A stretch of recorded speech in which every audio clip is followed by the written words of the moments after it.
The ruined portal is one of the most interesting structures in Minecraft. The loot is super variable, with stuff ranging from flint all the way to notch apples. It also usually has golden tools to go along with the other items. Since there could be so many different things in the chest, it can take a while to loot it all. This is where speedrunning tricks can be useful. The first thing to look for immediately after opening it is a gold axe. If it has one, grabbing it and mining the chest is actually the fastest way to loot it. Comparing the options side by side, you can see that by mining it, it can be around 1 second faster. That's what this video is about, showing you unique speedrunning tricks that most people don't talk about, but can be super useful to have in the bag. Even if you aren't a speedrunner, there will be plenty of useful tips that you can apply to everyday Minecraft. Let's get right into it. It's pretty common knowledge that you can build up 3 blocks to avoid getting hit by an iron golem. Well, there's a few more tricks when it comes to killing it. First off, critting it out is much better than using a normal attack. Crits do 50% more damage, so you'll end up killing it around 50% faster. The second important characteristic of crits is the timing necessary to get one. Crits can only be performed if your weapon's attack cooldown is past 84.8%, so knowing when to jump an attack is vital. Luckily, jump timing and attack timing line up real nicely. For a sword, all you have to do is hold spacebar and attack on the way down every jump. For an axe, hold spacebar once again, but instead of every jump, attack on every other one. In between jumps, you can use third person to look around you for whatever your next task might be.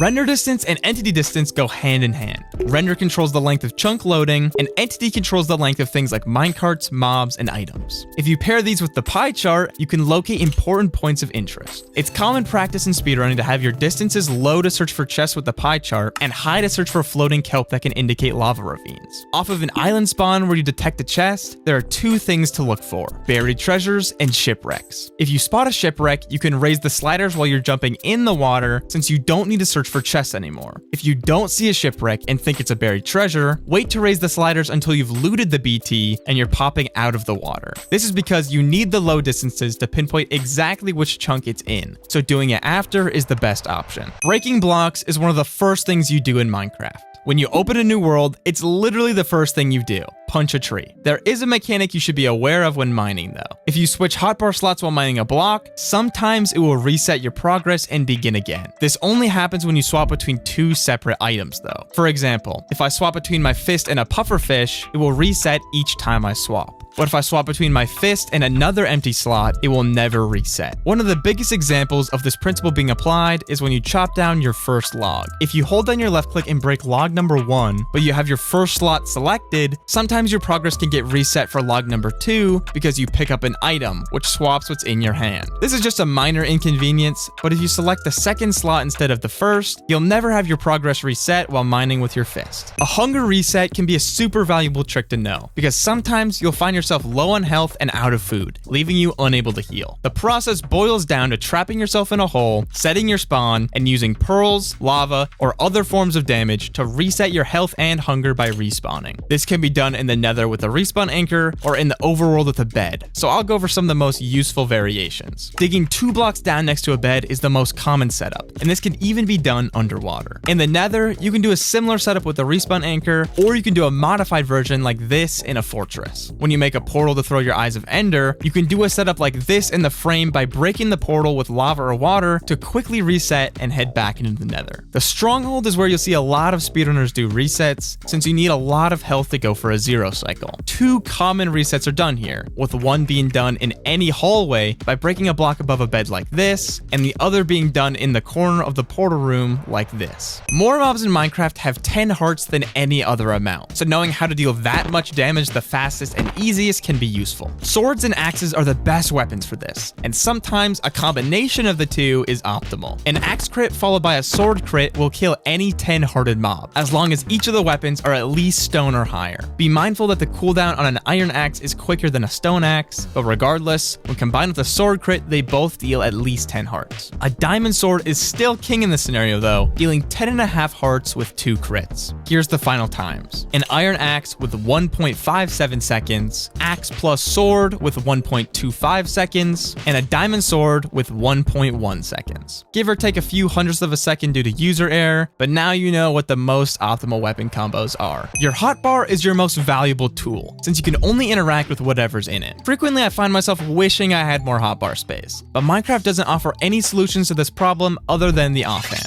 Luckily, there's actually one more slot you can use. In your inventory, you have the option to open your recipe book. This is useful for crafting certain things quickly, but it also moves your entire inventory to the right. Coincidentally, this moves everything into the perfect place where whenever you open your inventory, your mouse hovers over the top left slot. This can allow you to quickly access whatever is in that slot by opening your inventory and instantly hitting a hotkey on your hotbar. Speedrunners usually use this to quickly access fire charges or a flint and steel, but you can use this trick on any item you want. The Desert Temple is one of the best structures in Minecraft, and it's especially so when it comes to speedrunning. There are multiple tricks to make looting it as smooth as possible, so let's go over some of them. By aligning your crosshair between the top 2 pixels of the sandstone while shifting, and then releasing shift while falling, you'll be perfectly lined up to mine the sandstone under the pressure plate. You can also place a sand on the wall while falling to try and take less damage. When it comes to looting the bottom, blowing it up with the TNT already down there is the best way to do it. After you mine the sandstone under the pressure plate, place the pressure plate on the block you're standing on to light 1 TNT. Quickly drop into the hole, mine the rest of the TNT, and hop out of there as soon as possible. Once it's blown up, collect the items and pillar out of the pit. You can offhand blocks and throw out junk items while stacking as well. When it comes to villages, the blacksmith is the most coveted building. It can have plenty of useful items like iron and obsidian, and it's always the first building a speedrunner searches for. For any speedrun, you need wood, iron, and food. A village has all 3, but the order you collect those can be optimized. Mining this log allows you to loot the chest without entering the building, leading to an overlap of collecting wood and iron. This can also apply when looting a blacksmith late game, since you can mine the same block with an axe to be much quicker. Splash potions are super useful when it comes to getting its effects quickly, but making sure you use them properly is crucial. If a pot hits an entity directly, it receives the full effects, whether that be the duration, damage, or healing. This can be done to yourself by throwing it directly up into the air. In 1.16, where most speedrunning is done, this is the way to get the most out of every pot. If you aren't worried about getting the absolute most out of each one, you can throw it directly down into the ground under your feet. In modern versions, it actually doesn't matter if you throw it up or down. As long as the pot hits within your hitbox, you'll get the full effects. Meanwhile, in 1.16, you'll lose roughly 12% of the total duration if you throw it at your feet. This is the fastest way to get the effects, so a lot of people just end up doing it this way. If you are low on pots though, I'd recommend trying to get the most out of each one. TNT is one of the best ways to mine blocks, and knowing tricks on how to use it can make it that much more valuable. TNT is normally neutralized by water, but there's actually 2 setups you can use to bypass this. Setup 1 involves placing a sand above the TNT before lighting it. This creates an air pocket that the TNT can blow up inside. Setup 2 involves placing the TNT on top of a pressure plate, so when you swim on the plate, the TNT falls into the air pocket it creates. You can use these setups to collect gravel, sand, and clay, as well as enter an ocean monument from the top down. Shipwrecks have a ton of variability, but no matter the kind of shipwreck, if it has the rounded back, it has a treasure chest. Depending on which way you see the ship from, you should approach looting it in 3 different ways. If you come from the front, swimming to the small gap on the top of the boat is the quickest way to reach the chest. If you come from the side, there's a 1-block hole where you can slide in. If you come from the back, there's a similar hole above the rudder. Sometimes the ship will be turned on its side or partially buried, but the holes will always be there. Picking the closest open hole is always the best option. The dragon's breath can be a little tricky to deal with in the end, and it's how most people die besides the rogue enderman. Luckily, it's actually very predictable, and there are simple countermeasures you can use. Whenever you shoot down an end crystal, the dragon is guaranteed to fire a fireball at you. It can also do this periodically while flying around, so knowing how to deal with the breath is key. Its breath always gets placed at your feet if the fireball hits your player, so if you build up 1 block after it hits you, you can't get hurt by the breath. You can also go 1 block down into the ground when the dragon fires, so when the fireball hits you, the breath will be underground, allowing you to avoid it altogether. Math is usually a sore subject in school, but in Minecraft, sometimes it can be essential when it comes to crafting the right things. Most modern speedruns start with looting a buried treasure, and resulting from that, you'll have a random amount of iron, gold, and diamonds. Depending on how much of each you got, you should make different kinds of tools. No matter what, you need to craft an axe, shovel, and pickaxe. Starting with iron, you need at least 7 to be able to craft a pickaxe, bucket, and flint and steel. Any extra iron can go towards shears next, and then an axe if you have enough. Gold is usually used to craft a shovel, but if you don't have enough iron to make an axe, gold is also an option if you have enough. You can also dig down and mine stone to craft an axe if you have limited materials. Diamonds are the wild card when it comes to crafting, so you need to pay attention to how many you get. If you get 3, they should be used to make a pickaxe. This This will save an iron, so you can use that iron to craft the other tools. If you get 2, you can craft a diamond sword. This is useful for killing blazes later in the run. If you get 1, you can make a diamond shovel.